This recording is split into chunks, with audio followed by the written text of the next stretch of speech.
Coup de froid sur les relations entre Paris et Alger.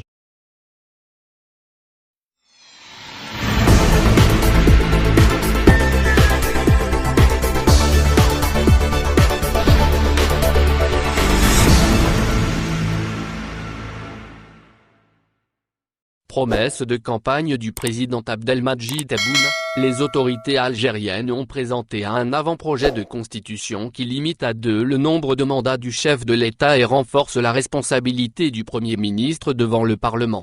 Elles souhaitent voir adopter la nouvelle loi fondamentale par référendum en septembre prochain. Entre la France et l'Algérie, il y a de nouveau de la friture sur la ligne.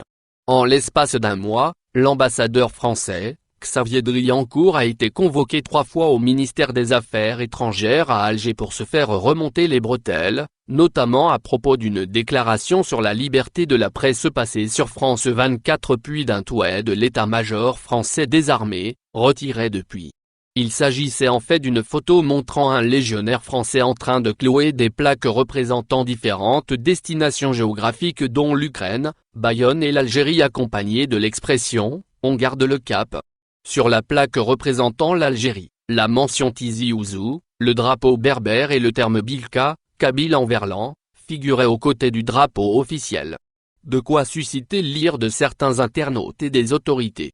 Pourtant, après une année 2019 marquée par la méfiance du général Gaïd Salah, décédé depuis, à l'égard de l'ex-puissance coloniale soupçonnée de souffler sur les braises du Irak, le mouvement protestataire algérien, les premières rencontres de 2020 auguraient d'une embellie de la relation. Après un léger retard, Emmanuel Macron avait fini par féliciter le nouveau président, Abdelmadjid Tebboune, élu le 19 décembre dernier. Un geste apprécié en haut lieu. Jean-Yves Le Drian avait ensuite reçu, pour la première fois depuis longtemps, un accueil chaleureux de son homologue, le 21 janvier à Alger. De retour dans la capitale algérienne le 12 mars pour un comité mixte algéro-français de coopération économique, COMEFA, le patron du Quai d'Orsay avait même évoqué une dynamique nouvelle entre les deux pays, louant au passage la coopération sur les dossiers maliens et libyens. Et d'annoncer la tenue du comité interministériel de haut niveau, en présence des premiers ministres français et algériens, début juillet. Pour la première fois, un chef de l'État algérien a utilisé le terme de purification ethnique, dénonçant la mort de 5,5 millions d'Algériens de tous âges confondus, soit plus de la moitié des habitants de l'Algérie sous l'occupation coloniale. Double langage. Alger a un double langage, estime un observateur privilégié de la scène politique. Pour séduire les Européens, le pouvoir présente des réformes ambitieuses, nouvelle constitution, libéralisation économique, mais le système et les méthodes n'ont pas changé. Il profite même du confinement pour durcir la répression sur les activistes et les journalistes.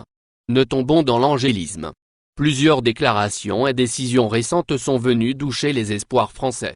Alors qu'Emmanuel Macron s'apprêtait à commémorer, le 8 mai, le 75e anniversaire de la victoire des Alliés sur l'Allemagne nazie, le président Abdelmadjid Tebboune a dénoncé, dans un message à la nation, les crimes imprescriptibles de l'ancienne puissance coloniale à l'égard de son peuple. Pour la première fois, un chef de l'État algérien a utilisé le terme de purification ethnique, dénonçant la mort de 5,5 millions d'Algériens de tous âges confondus, soit plus de la moitié des habitants de l'Algérie sous l'occupation coloniale.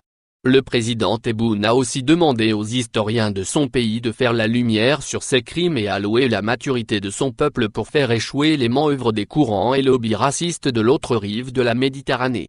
Sur le plan économique, Total a aussi été informé qu'il ne pourrait racheter les actifs d'Anadarko en Algérie, préemptés par la société publique Sonatrach. Enfin, la loi de finances rectificative, adoptée dimanche, est venue mettre fin au régime avantageux accordé aux fabricants automobiles, dont les Français Renault et PSA qui font de l'assemblage en Algérie. On nous a fait comprendre que la fête était finie par les entreprises hexagonales, poursuit l'observateur. Dans le même temps, le pouvoir algérien encense la coopération avec la Chine, dans le contexte de crise sanitaire du moment, renouant avec l'esprit politique des non-alignés de la conférence de Bandung.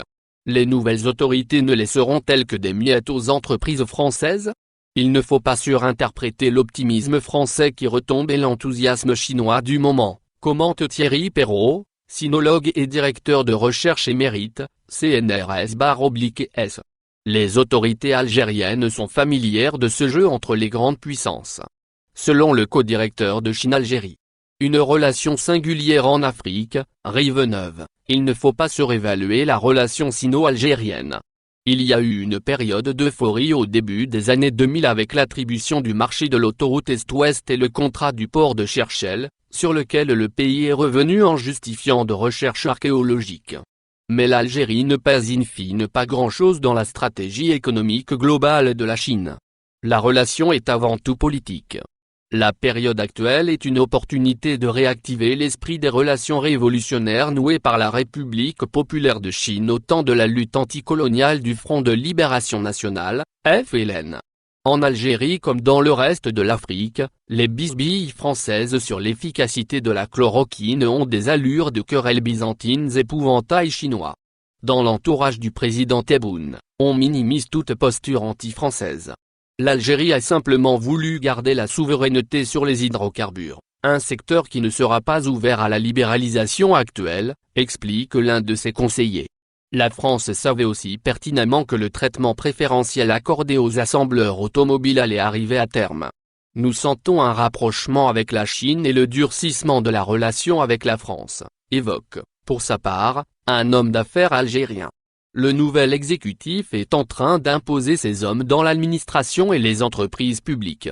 Cela crée des tensions et il est trop tôt pour savoir si les autorités agitent l'épouvantail chinois pour négocier un accord plus avantageux avec l'Europe ou si elles ont fait le choix de l'empire du milieu. Seule certitude, notre pays connaît de sérieuses difficultés alors que ses réserves financières s'épuisent. L'Algérie hier a-t-elle frappé à la porte de la Chine alors que le président Tebboune a exclu d'avoir recours au Fonds monétaire international ? Les autorités ont encore quelques mois de marge financière alors qu'elles réduisent drastiquement le train de vie de l'État. Elles ne semblent pas avoir tourné le dos à tout ce qui est français.